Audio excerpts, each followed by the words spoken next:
எதிர்காலத்தில் குற்றங்களைத் தீர்ப்பது ரொம்ப சுலபமாக மாறப்போகுது.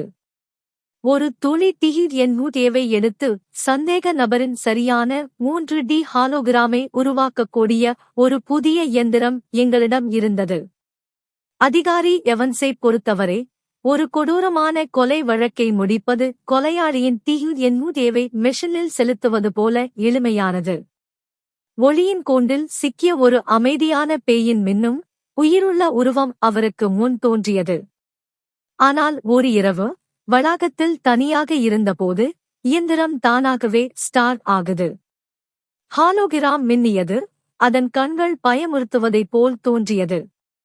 அது இயந்திரத்தின் கட்டுப்பாட்டிலிருந்து வெளியேறியது. அதன் கால்கள் குளிர்ந்த கடினமான தரையை அமைதியாக தொட்டன. அது மெதுவாக வேண்டுமென்றே எவன்ஸை நோக்கி நடந்தன. அவரது முகம் திகிலிலும் உறைந்திருந்தது. மறுநாள் காலை அதிகாரி எவன்ஸ் இறந்துவிட்டார். அவரைப் பற்றிய ஒரே தடயம் TNUD இயந்திரத்தில் ஏற்றப்பட்ட ஒரு புதிய மாதிரி செயலாக்கத்திற்காக காத்திருந்தது. அது அவருடையது.